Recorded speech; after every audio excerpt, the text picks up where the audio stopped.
जय Hind. Class 12th के students कैसे हैं आप लोग? बच्चे बहुत अच्छे होंगे, पढ़ाई एकदम जम के चल रही होगी बोर्ड एग्जामिनेशन के लिए।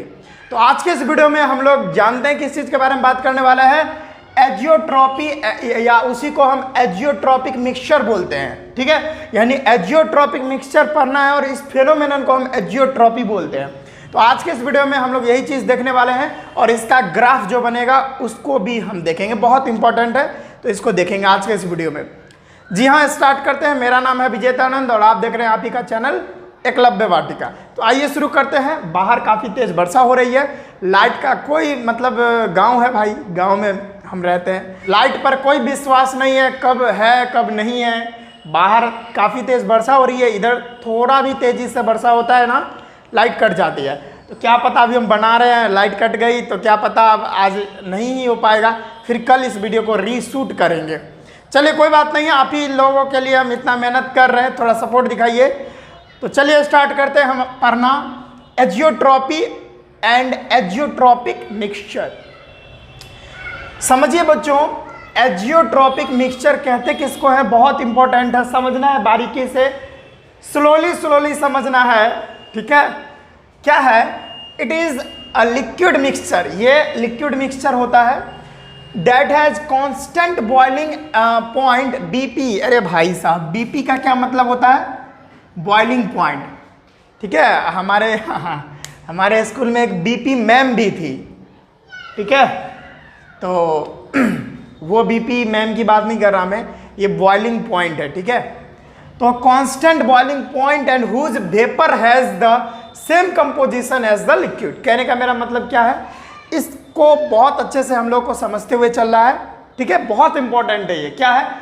It is the liquid mixture. ये हमारा लिक्विड मिक्सचर होता है जिसका बॉइलिंग पॉइंट एकदम कांस्टेंट होता है। बच्चों क्या होता है? Boiling point. जिस टेम्परेचर पर बॉयल कर जाए वो बॉइलिंग पॉइंट उस मिक्सचर का कांस्टेंट हो जाता है। And whose vapour pressure has the same composition as the liquid. यानी लिक्विड और वेपर, यानी लिक्विड है और वेपर है, दोनों का जो कंपोजिशन होता है वो सेम हो जाता है। समझ में मुझे पता है अभी उतना अच्छे से नहीं आया होगा बच्चों, अभी बारी बारी से सारा पॉइंट डिस्कस करते हुए चलेंगे तो आपके ये जो भेजा है आपके दिमाग में ये बात अंदर चली जाएगी। चलो इसको भी हम देख लेते हैं। ये तो अभी हम देखें और हम जैसे ही एजियोट्रॉपी समझेंगे तो हमारा एजियोट्रॉपिक मिक्सचर ऑटोमेटिक आपके दिमाग में घुस जाएगा। कैसे है एजियोट्रॉपी, क्या है देखते हैं। When at specific compound the solute and solvent. एक स्पेसिफिक कंपाउंड अगर हम लेते हैं, एक सॉल्यूट हम ले लेते हैं, दूसरा सॉल्वेंट ले लेते हैं। क्या लिया मैंने एक सॉल्यूट लिया, एक सॉल्वेंट लिया। Start behaving as a single molecule.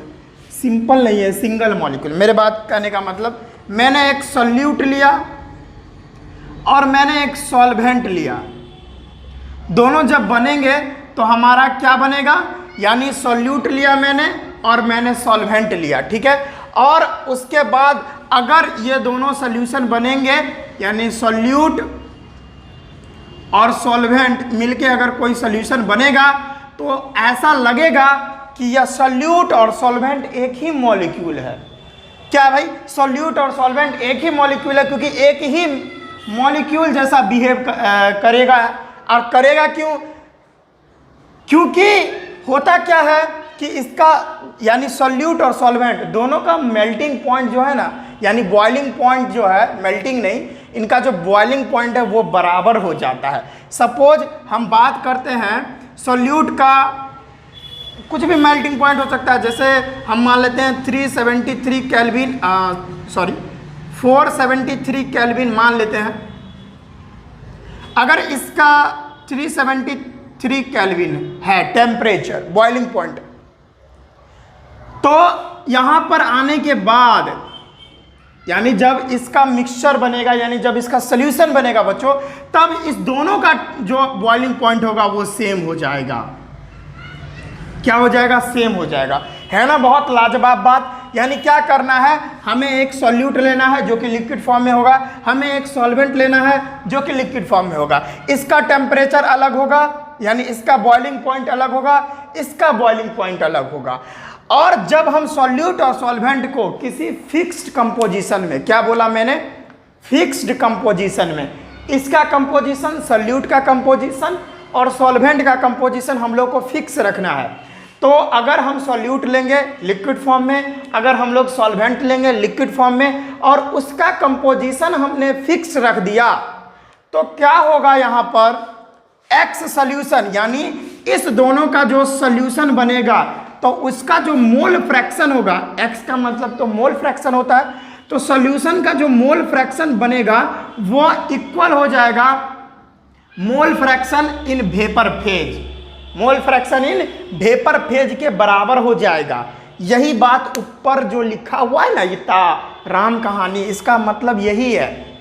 ठीक है, मैंने क्या बोला कि अगर सॉल्यूट और सॉल्वेंट को आप फिक्स्ड कंपोजिशन में लेते हो, उसका कंपोजिशन जो है फिक्स्ड है, तो क्या होगा, जो सॉल्यूट का मोल फ्रैक्शन होगा और जो सॉल्वेंट का मोल फ्रैक्शन होगा, यानी इस पूरे सॉल्यूशन का जो मोल फ्रैक्शन होगा वो, और जो इसका यानी जो सॉल्यूशन का वेपर बनेगा, वेपर तो बनेगा सॉल्यूशन का, अगर वोलेटाइल लिक्विड है तो जो सॉल्यूशन का वेपर बनेगा उसका जो मोल फ्रैक्शन होगा वेपर फेज में, वो दोनों का इक्वल हो जाएगा। एक्चुअल में तो ये पॉसिबल नहीं होता है, लेकिन मैंने क्या बोला, मैंने बोला जब इन दोनों का कंपोजिशन आप फिक्स रखोगे, यानी दोनों का कंपोजिशन सेम रखोगे, तब ऐसा देखने को मिलता है। हमने कुछ न्यूमेरिकल भी किए थे जहाँ पर हमने मोल फ्रैक्शन सॉल्यूशन का निकाला था और मोल फ्रैक्शन हमने वेपर फेज में निकाला था किसी भी चीज़ का वेपर फॉर्म में। तो इस दोनों की वैल्यू इक्वल नहीं आ रही थी, आ रही थी क्या, नहीं आ रही थी। जितना भी हमने किया था उसमें एक्स सॉल्यूशन की और वाई इन वेपर फेज की वैल्यू सेम नहीं आ रही थी। लेकिन जब भी हम सॉल्यूट और सॉल्वेंट का फिक्स्ड कंपोजिशन लेते हैं तो इसका मोल फ्रैक्शन सॉल्यूशन का और वेपर फेज का जो मोल फ्रैक्शन होता है वाई का वो उसका बराबर हो जाता है। क्या, उसका बराबर हो जाता है। ठीक है, मोल फ्रैक्शन, जो कि पॉसिबल नहीं है, लेकिन इसी केस में पॉसिबल होता है जब हम लोग फिक्स्ड कंपोजिशन लेते हैं। ठीक है, और जब भी ऐसा होता है जब मोल फ्रैक्शन सॉल्यूशन का और वेपर फेज में दोनों का मोल फ्रैक्शन बराबर हो जाता है, तब यहां पर क्या होता है, start boiling at constant temperature. तो जब भी ऐसा, अभी लाइट कट गई थी, तो जब भी ऐसा होगा तो start boiling at constant temperature, यानी कांस्टेंट टेम्परेचर में क्या होगा, इसका जो कांस्टेंट टेम्परेचर हो जाएगा बॉइलिंग पॉइंट का, यानी कहने का मेरा ये मतलब है एक्स सॉल्यूशन और वाई वेपर फेज, यानी दोनों का मोल फ्रैक्शन जैसे ही बराबर हुआ तो इसका जो बॉइलिंग पॉइंट है वो कांस्टेंट टेम्परेचर पर हो जाएगा। यानी अगर सॉल्यूट का, सपोज सॉल्यूट का सॉल्यूट का यहाँ पर हमने कितना माना है, सॉल्यूट का अगर 473 केल्विन है और सॉल्वेंट का सपोज 573 केल्विन मान लेते, कुछ भी मान लेते, तो ये दोनों, अगर इन दोनों का, इसका और इसका हमने कंपोजिशन सेम ले लिया तो इस दोनों का मोल फ्रैक्शन भी सेम आ जाएगा। यानी इसका जो सॉल्यूशन बनेगा उसका मोल फ्रैक्शन और इसका जो वेपर बनेगा, वेपर फॉर्म में जो मोल फ्रैक्शन निकलेगा उसका वैल्यू दोनों का बराबर आ जाएगा। और तब जो होगा इस दोनों का जो बॉइलिंग पॉइंट है वो सेम आ जाएगा। सपोज मान लेते हैं 407 केल्विन आ जाएगा, इसका भी और इसका भी। तो है ना गजब बात, इस दोनों का जो बॉइलिंग पॉइंट है सेम आ जाता है। ठीक है, और एक और बात, और जैसे ही अगर ऐसा होगा तो इसको हम यानी सॉल्यूट को और सॉल्वेंट को अलग नहीं कर सकते हैं। कोई भी डिस्टिलेशन प्रोसेस है, यानी फ्रैक्शनल, यहाँ तो फ्रैक्शनल डिस्टिलेशन लिखा हुआ है, कोई भी डिस्टिलेशन प्रोसेस से हम उसको क्या कर सकते हैं, अलग नहीं कर सकते। ठीक है, जैसे अब फ्रैक्शनल डिस्टिलेशन क्लास 7th में आज आई थिंक पढ़े होंगे, उसमें क्या है, किसी भी कंपोनेंट का अगर डिफरेंट टेम्परेचर रहता है तो डिफरेंट टेम्परेचर पर उसको क्या कर लेता है, अलग कर देता है। जैसे क्रूड ऑयल रहता है तो क्रूड ऑयल में क्या होता है, बहुत सारा कंपोनेंट उससे बनता है, तो क्रूड ऑयल को हम डालते हैं फ्रैक्शनल डिस्टिलेशन में, उस प्रोसेस से गुजरवाते हैं, तो एक पर्टिकुलर टेम्परेचर रहता है पेट्रोल का, एक पर्टिकुलर टेम्परेचर रहता है केरोसिन ऑयल का, एक पर्टिकुलर टेम्परेचर रहता है डीजल का। तो जैसे ही उतना टेम्परेचर आता है तो वो क्रूड ऑयल क्या बन जाता है, केरोसिन ऑयल बन जाता है। एक पर्टिकुलर टेम्परेचर पेट्रोल वाला पहुंचता है तो पेट्रोल बन जाता है। लेकिन इस केस में क्या हो रहा है कि दोनों का जो बॉइलिंग पॉइंट है वो बराबर आ जा रहा है, और जब भी बराबर बॉइलिंग पॉइंट आ जाएगा तो हम इसको कभी भी फ्रैक्शनल डिस्टिलेशन प्रोसेस से अलग नहीं कर सकते, इस दोनों को अलग ही नहीं कर सकते। क्योंकि अब मान के चले इसका कुछ और टेम्परेचर रहता, इसका कुछ और टेम्परेचर रहता, दोनों का टेम्परेचर अलग अलग रहता, तो उस टेम्परेचर पर सॉल्यूट को अलग कर लेते, सॉल्वेंट को अलग कर लेते फ्रैक्शनल डिस्टिलेशन प्रोसेस से। लेकिन भाई जब सॉल्यूट का भी टेम्परेचर उतना ही है, सॉल्वेंट का भी टेम्परेचर उतना ही है, तब सॉल्यूट और सॉल्वेंट को आप अलग कर सकते हो क्या? नहीं कर सकते, चाह के भी नहीं कर सकते। तो वही बात यहाँ पर बताया है। तो अब आपको पता चला होगा कि जो एजियोट्रॉपिक मिक्सचर होता है क्या होता है। जब हम सॉल्यूट सॉल्वेंट लेंगे और उस दोनों का कंपोजिशन सॉल्यूट और सॉल्वेंट का सेम रहेगा, तब इसका वेपर, तब इसका सॉल्यूशन का जो मोल फ्रैक्शन है और जो वेपर फेज में जो मोल फ्रैक्शन बनेगा दोनों बराबर हो जाएगा, और तब जो है एक कांस्टेंट टेम्परेचर आ जाएगा, यानी बॉइलिंग पॉइंट दोनों सॉल्यूट और सॉल्वेंट का क्या होगा, बॉइलिंग पॉइंट सेम हो जाएगा। और इस चीज़ के कारण उसका जो सॉल्यूट और सॉल्वेंट का बॉइलिंग पॉइंट सेम हो गया, इसीलिए उस फ्रैक्शनल डिस्टिलेशन प्रोसेस से उसको अलग नहीं कर सकते, ना सॉल्यूट को ना सॉल्वेंट को। तो इसी को हम, इसी टाइप के मिक्सचर को, ठीक है, इसी टाइप के मिक्सचर को, चूंकि यहाँ पर सॉल्यूशन भी हम लिख सकते थे, चूंकि सॉल्यूशन भी क्या है, एक मिक्सचर ही है, ठीक है, ओके। तो इस टाइप के मिक्सचर को हम क्या बोलते हैं, एजियोट्रॉपिक मिक्सचर, और इस फेनोमेनन को हम लोग एजियोट्रॉपी बोलते हैं बच्चों। आ गया समझ? अच्छा, अब एजियोट्रॉपिक की बात करें तो ये दो प्रकार के होते हैं, एक मिनिमम बॉइलिंग एजियोट्रॉपिक और एक मैक्सिमम बॉइलिंग एजियोट्रॉपिक। हम बारी बारी से इसको पढ़ेंगे फिर इसको पढ़ेंगे। मिनिमम बॉइलिंग एजियोट्रॉपिक में इसका ग्राफ पढ़ेंगे, इसमें भी मैक्सिमम बॉइलिंग एजियोट्रॉपिक में इसका भी ग्राफ पढ़ेंगे और बारीकी से समझेंगे। तो पहले आप इसको नोट कर लें, जल्दी से नोट कर लें इसको। तो देखिए स्टूडेंट्स, अब हम लोग पढ़ने वाले हैं मिनिमम, मैक्सिमम तो इसके बाद पढ़ेंगे। Minimum boiling azeotropy, minimum boiling azeotropy start करते हैं भाई। When the solute and solvent show same boiling point at specific composition, but the boiling point is low as compared to their original boiling point। बस एकदम, अरे भाई साहब इतना easy चीज देख रहे हो पढ़ने ही से पता चल गया क्या होगा कि जो सॉल्यूट और सॉल्वेंट होता है उसका बॉइलिंग पॉइंट, ठीक है, स्पेसिफिक कंपोजिशन पर, यानी उसका जो कंपोजिशन है दोनों का कंपोजिशन सेम हो जाए, ठीक है, तो सेम कंपोजिशन पर उसका बॉइलिंग पॉइंट बहुत लो होगा। पहले जो भी बॉइलिंग पॉइंट होगा, सपोज पहले जो भी बॉइलिंग पॉइंट होगा किसका, सॉल्यूट का। देखो भाई, पहले सॉल्यूट लेता हूँ और इधर सॉल्वेंट लेता हूँ। इसका सपोज मान लेते हैं 351, इसका मान लेते हैं 356। तो दोनों का घट के, पहले तो है दोनों तो घटेगा, दोनों का घट के 350 आ जाए, तो इसका भी घट गया, इसका भी घट गया, यानी ये केल्विन है, केल्विन केल्विन केल्विन। तो सॉल्यूट का कितना था 351 केल्विन, सॉल्वेंट का कितना था 356 केल्विन, और दोनों का घट के, पहले एक्चुअल वाला जो बॉइलिंग पॉइंट था उससे घट के 350 आ गया, और दोनों सॉल्यूट का और सॉल्वेंट दोनों का बॉइलिंग पॉइंट अब 350 केल्विन ही रह गया।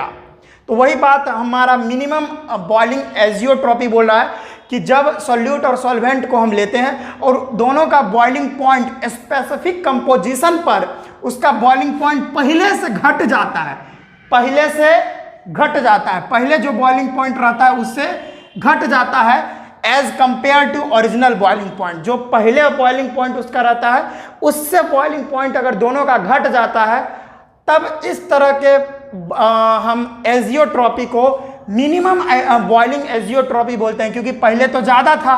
पहले देखते हैं 351 था, 356 था ये दोनों का, अब दोनों का घट के 350 आ गया। तो पहले वाले बॉइलिंग पॉइंट से अभी वाला बॉइलिंग पॉइंट क्या है, कम हो गया है। तो अगर बॉइलिंग पॉइंट कम हो गया तो इस तरह के एजियोट्रॉपी को हम मिनिमम बॉइलिंग बोलेंगे, क्योंकि बॉइलिंग पॉइंट घट गया है तो मिनिमम बॉइलिंग एजियोट्रॉपी बोलते हैं बच्चों, ठीक है। और इस तरह का जो मिनिमम बॉइलिंग एजियोट्रॉपी है वो कौन शो करता है, तो those solution showing positive deviation from Raoult's law will be show minimum boiling azeotropy. पिछले वाले लेक्चर में हमने positive deviation from Raoult's law पढ़े थे, किसमें, नॉन आइडियल सॉल्यूशन में। Negative deviation from Raoult's law पढ़े थे, वो भी नॉन आइडियल सॉल्यूशन में ही। तो जो हमारा पॉजिटिव डेविएशन शो कर रहे थे राउल्ट्स लॉ से जो सॉल्यूशन हमारा पॉजिटिव डेविएशन शो कर रहे थे वो क्या करेंगे, वो मिनिमम बॉइलिंग एजियोट्रॉपी शो करते हैं। इसका भी हम अभी पूरे बारीकी से इस सारी बातों को समझा रहे हैं। ऐसा क्यों होता है, तो याद कीजिए जब हम पॉजिटिव डेविएशन जब शो कर रहा था non ideal solution, Raoult's law से जो पॉजिटिव डेविएशन शो कर रहा था, क्योंकि राउल्ट्स लॉ हम जानते हैं क्या होता है, xt इक्वल टू एक्स,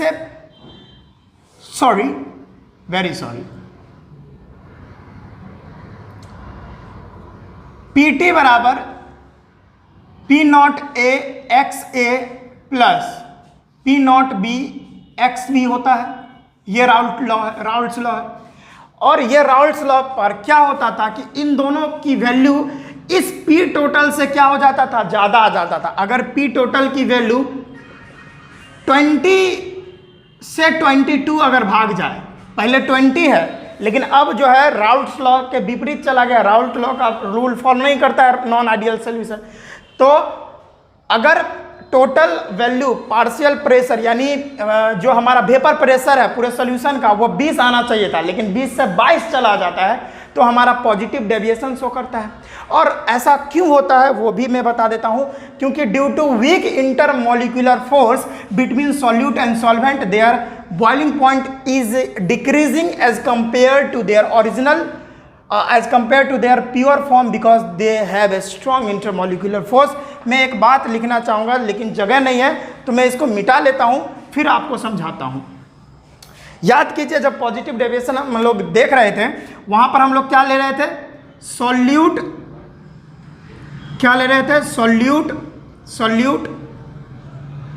फिर हम ले रहे थे सॉल्वेंट, तब हमारा सॉल्यूशन बन रहा था किस चीज का, सॉल्यूट का और सॉल्वेंट का। अब क्या है, जब पॉजिटिव डेविएशन शो कर रहा था तब इसको यानी यहां पर जो इस सॉल्यूट और सॉल्यूट के मॉलिक्यूल्स के बीच में इंटरमॉलिक्यूलर फोर्स लग रहा है वो ज़्यादा लग रहा है, यानी इसके बीच में सॉल्यूट और सॉल्यूट के बीच में इंटरमॉलिक्यूलर फोर्स काफ़ी ज़्यादा था। सॉल्वेंट और सॉल्वेंट के मॉलिक्यूल्स के बीच में इंटरमॉलिक्यूलर फोर्स बहुत ज़्यादा था, इस दोनों में ज़्यादा था। तो दोनों केस में अगर इंटरमॉलिक्यूलर फोर्स ज़्यादा रहेगा तो वी नो दैट कि इसमें ज़्यादा एनर्जी हम लोगों को देना पड़ेगा इसके बॉन्ड को तोड़ने के लिए। जब तक इस दोनों के बीच वाला ये बॉन्ड अगर टूटेगा नहीं बच्चों तब तक सॉल्यूशन बनेगा नहीं। ठीक है, हमारा सॉल्यूशन में क्या बनेगा, सॉल्यूट और सॉल्वेंट बनेगा। तो इस बॉन्ड को तोड़ने के लिए लेट की हम लोग 40 किलो जूल की एनर्जी प्रोवाइड करवा रहे हैं, लेकिन जैसे ही बॉन्ड बना तो बॉन्ड बनने के बाद जैसे ही बॉन्ड बन जाता है तो क्या होता है, चीज़ें स्टेबलाइज हो जाती है, स्टेबल हो जाता है। और जब भी कोई चीज़ स्टेबल होता है बच्चों तो वो एनर्जी रिलीज करता है।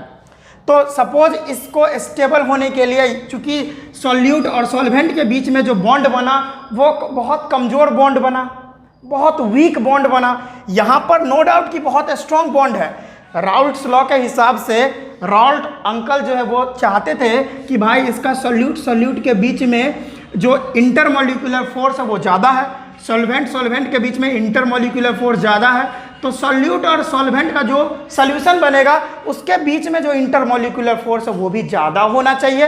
लेकिन ऐसा नहीं होता है।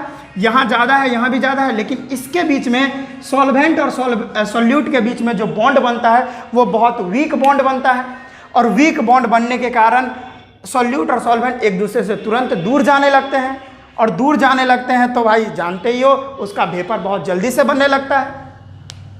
वेपर ज़्यादा बनने लगता है तो वेपर प्रेशर भी ज़्यादा बनने लगता है, और जिसके वजह से ये पॉजिटिव डेविएशन शो करता है। यानी पी टोटल की वैल्यू क्या आनी चाहिए थी, 20 आनी चाहिए थी, लेकिन 20 से ज़्यादा आने लगता है। इसका वेपर प्रेशर एक्सपेक्टेड से ज़्यादा आने लगता है। जितना हम सोचते हैं सॉल्यूशन का वेपर प्रेशर आएगा, उससे ज़्यादा वेपर प्रेशर आने लगता है।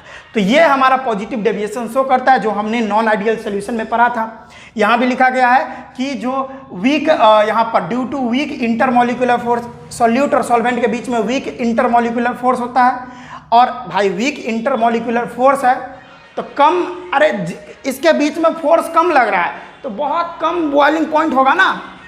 यानी इसका जो बॉइलिंग पॉइंट होगा यहाँ पर, एक मिनट, हाँ, इसका जो बॉइलिंग पॉइंट होगा वो बहुत कम हो जाएगा, क्योंकि इस दोनों के बीच में जो इंटरमोलिकुलर फोर्स है वो बहुत कम है, और अगर फोर्स कम है तो बहुत कम ही टेम्परेचर पर हम इसको क्या कर सकते हैं, बॉइल कर सकते हैं। समझ में आया? तो ये बात होनी चाहिए। तो यहाँ पर लिख रखा है due to weak intermolecular force between solute and solvent and their boiling point is less.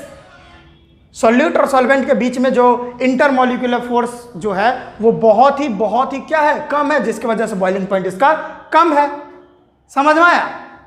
और एज कंपेयर कर रहा है किससे, जब प्योर फॉर्म में सॉल्यूट था और सॉल्वेंट था, वहां पर स्ट्रॉन्ग इंटरमोलिकुलर फोर्स था, लेकिन अभी जो इसका सोल्यूशन बना है वो सॉल्यूट और सॉल्वेंट का बीच में जो इंटरमोलिकुलर फोर्स है वो बहुत वीक है, जिसके वजह से इसका बॉइलिंग पॉइंट बहुत ही कम हो जाता है। तो वही बात तो है। तो जितने भी सोल्यूशन अगर पॉजिटिव डेविएशन शो कर रहे हैं राउल्ट्स लॉ से जितने ज़्यादा, राउल्ट्स लॉ से जो भी सोल्यूशन पॉजिटिव डेविएशन शो करता है, यानी राउल्ट लॉ से ज़्यादा शो कर रहा है प्रेशर, वेपर प्रेशर, तो उस तरह का सोल्यूशन हमारा मिनिमम बॉइलिंग एजियोट्रॉपी शो करता है। इसका ग्राफ यहाँ पे देखिए क्या है भाई, यहाँ पर हमने एग्जाम्पल लिया है, पहले इसको मिटाते हैं ताकि साफ सुथरा रहेगा तो आपको बहुत अच्छे से समझ में आएगा। चलिए अब समझ में आएगा। यहाँ पर हमने एग्जाम्पल लिया है, यानी मिनिमम बॉइलिंग एजियोट्रॉपी ये शो करते हैं C2H5OH और वाटर। पॉजिटिव डेविएशन में जो भी एग्जाम्पल थे ना, वही एग्जाम्पल तो यहाँ मैंने दिया है।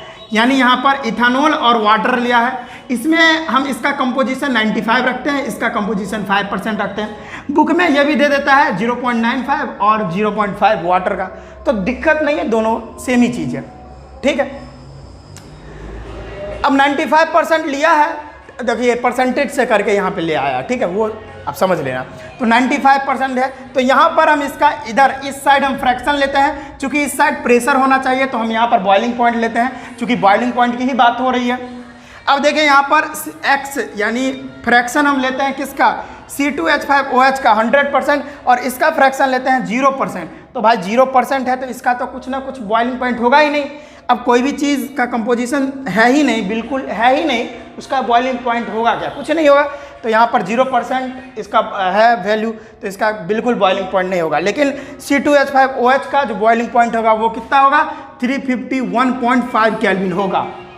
अब जैसे जैसे आगे बढ़ रहा है C2H5OH, इसका 95% कंपोजिशन, वाटर का 5%, फिर आगे देखिए।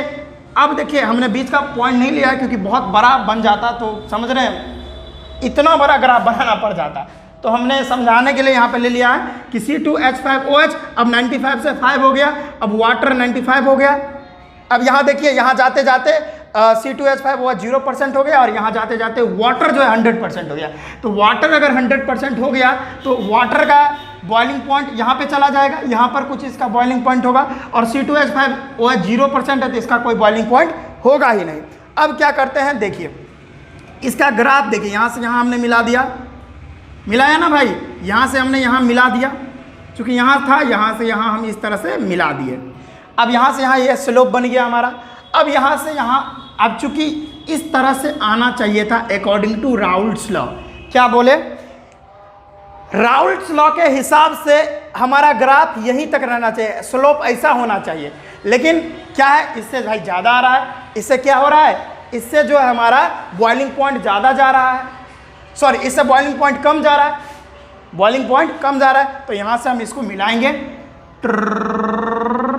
ये यहाँ जाएगा और यहाँ से मिलाएंगे, ये यहाँ जाएगा। तो यहाँ वाला जो पॉइंट है ना, यहाँ आके दोनों का, मैं क्या बोला, यहाँ आके इस स्पेसिफिक पॉइंट पर, इस पॉइंट पर क्या होता है, सॉल्यूट का और सॉल्वेंट का दोनों का बॉइलिंग पॉइंट क्या हो जाता है बच्चों, सेम हो जाता है। इस स्पेसिफिक पॉइंट पर आने पर दोनों सॉल्यूट और सॉल्वेंट दोनों का बॉइलिंग पॉइंट सेम आ जाता है। वही बात यहाँ लिखा है, बोथ C2H5OH और water show 350 kelvin boiling point. यहाँ आने के बाद दोनों जो है C2H5OH का जो भी बॉइलिंग पॉइंट रहे, H2O का जो भी बॉइलिंग पॉइंट रहे, लेकिन इस पॉइंट पर आने के बाद दोनों का 350 केल्विन हो जाता है। ठीक है, अब यहाँ पर देखिए, यहाँ पर 351 है, तो अब यहाँ से हम मिलाएंगे। देखिए यहाँ पर ये यहाँ गया और यहाँ जो है कितना आएगा, 350 केल्विन आएगा। तो दोनों का जो है C2H5OH का और वाटर दोनों का जो टेम्परेचर यानी बॉइलिंग पॉइंट होता है वो 350 केल्विन शो होने लगेगा। तो यहाँ पर क्या हुआ है, बॉइलिंग पॉइंट घट गया है, पहले यहाँ था अब यहाँ आ गया है। तो बॉइलिंग पॉइंट देख रहे हो आप घट रहा है, तो बॉइलिंग पॉइंट घट रहा है, तो इसी को तो हम मिनिमम बॉइलिंग एजियोट्रॉपी बोलते हैं। और इसका ग्राफ भी आपको समझ में आया, इसको जल्दी से नोट करेंगे, फिर हम मैक्सिमम बॉइलिंग एजियोट्रॉपी पर चलते हैं। जल्दी से फटाक सबर स्क्रीनशॉट ले ले या नोट कर ले, जल्दी से वीडियो रोक कर। तो देखिए स्टूडेंट्स, अब हम पढ़ेंगे मैक्सिमम बॉइलिंग एजियोट्रॉपी। बस उसका उल्टा कर लीजिए। अरे भाई कैसे, तो पीछे हम जैसे बताए उसका उल्टा हो जाएगा, एकदम पूरा चीज उल्टा हो जाएगा। कैसे, the boiling point of solute and solvent will be greater than their original boiling point, यानी उनका जो भी बॉइलिंग पॉइंट पहले होगा उससे ज़्यादा बॉइलिंग पॉइंट दिखने जब लगे, जब आप क्या करेंगे, जब दो चीज को, सॉल्यूट और सॉल्वेंट को एक स्पेसिफिक कंपोजिशन पर मिलाते हो, तब क्या होगा, सॉल्यूट और सॉल्वेंट का जो बॉइलिंग पॉइंट पहले होगा उससे ज़्यादा बॉइलिंग पॉइंट अब दिखने लगेगा। तो इसको हम बोलते हैं मैक्सिमम बॉइलिंग एजियोट्रॉपी। मैक्सिमम क्यों, तो पहले जो बॉइलिंग पॉइंट होगा उससे ज़्यादा बॉइलिंग पॉइंट अब दिखने लगेगा। पहले सपोज दैट बॉइलिंग पॉइंट यहाँ पर पहले 359 एओ का है और एओ का है 375, तो दोनों का अब क्या हो जाएगा, सपोज दैट दोनों का हो जाएगा 380 केल्विन। अगर ये केल्विन है,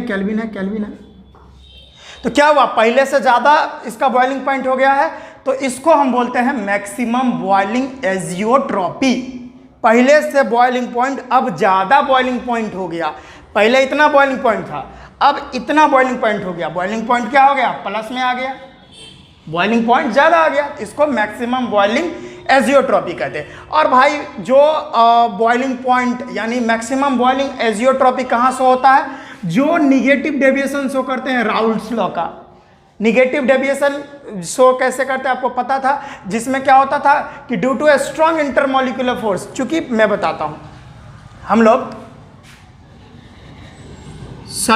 सॉल्यूट लेते थे, उसके बाद सॉल्वेंट लेते थे, और तब हमारा सॉल्यूट और सॉल्वेंट सॉल्यूशन बनता था। तो यहाँ पर सपोज इंटरमोलिकुलर फोर्स बहुत कम है, इस दोनों का प्योर फॉर्म में, सॉल्यूट जब प्योर फॉर्म में है, सॉल्वेंट जब प्योर फॉर्म में है, तो उसका इंटरमोलिकुलर फोर्स कम है। लेकिन राउल्ट्स लॉ के अनुसार इसका सॉल्यूट प्योर फॉर्म में है तब, और सॉल्वेंट प्योर फॉर्म में है तब, इस दोनों का केस में बहुत कम इंटरमोलिकुलर फोर्स यहाँ है, तो आगे जो सॉल्यूशन बनेगा उसमें भी बहुत कम इंटरमोलिकुलर फोर्स आना चाहिए सॉल्यूट और सॉल्वेंट के बीच में, लेकिन ऐसा नहीं होता है। यहाँ पर बहुत ज़्यादा इंटरमोलिकुलर फोर्स इसके बीच में बहुत ज़्यादा होता है, तो बहुत ज़्यादा इंटरमोलिकुलर फोर्स है तो बहुत ज़्यादा बॉइलिंग पॉइंट होगा इसका, बहुत एकदम तगड़ा वाला, ये दोनों बहुत जोर से एक दूसरे को पकड़ा है, तो ज़्यादा एनर्जी हमको देना पड़ेगा, यानी ज़्यादा हीट देना पड़ेगा, ज़्यादा हीट देना पड़ेगा, तो बॉइलिंग पॉइंट भी क्या होगा, ज़्यादा होगा। पहले से ज़्यादा, पहले इसका इतना बॉइलिंग पॉइंट था, पहले कम बॉइलिंग पॉइंट था। क्यों? क्योंकि इसका बीच में इंटरमॉलिक्यूलर फोर्स कम था, तो कम बॉइलिंग पॉइंट में काम चल जाता था। लेकिन सॉल्यूट और सॉल्वेंट में अब जो है ना बहुत ज़्यादा बॉइलिंग पॉइंट देना पड़ेगा, क्योंकि इंटरमॉलिक्यूलर फोर्स में नया जो इसके बीच में बॉन्ड बना है, नया जो इंटरमॉलिक्यूलर फोर्स डेवलप हुआ है वो बहुत ज़्यादा है, तो ज़्यादा बॉइलिंग पॉइंट हो जाएगा। वही बात यहाँ पे लिखा हुआ है। और बहुत ज़्यादा बॉइलिंग पॉइंट है तो वेपोराइज नहीं हो पाएगा, उसका वेपर नहीं बन पाएगा। यानी पहले जितना वेपर बन जाता था, यहाँ पर इंटरमॉलिक्यूलर फोर्स कम था, तो इसके प्योर फॉर्म में सॉल्यूट प्योर फॉर्म में, सॉल्वेंट प्योर फॉर्म में बहुत आसानी से वेपर बन जा रहा था। आसानी से वेपर बन जा रहा था तो वेपर प्रेशर भी बन रहा था। लेकिन अब सॉल्यूट सॉल्वेंट के बीच में बहुत ज़्यादा इंटरमॉलिक्यूलर फोर्स हो गया, वेपर नहीं बनेगा, मतलब कम बनेगा, बनेगा तो ज़रूर लेकिन कम बनेगा, और उसके साथ साथ वेपर प्रेशर भी कम हो जाएगा। ठीक है ना? तो इस तरह के चीज़ों को हम मैक्सिमम बॉइलिंग एजियोट्रॉपी बोलते हैं, कि पहले जो बॉइलिंग पॉइंट था उससे ज़्यादा बॉइलिंग पॉइंट अब दिखने लगेगा सॉल्यूट और सॉल्वेंट का।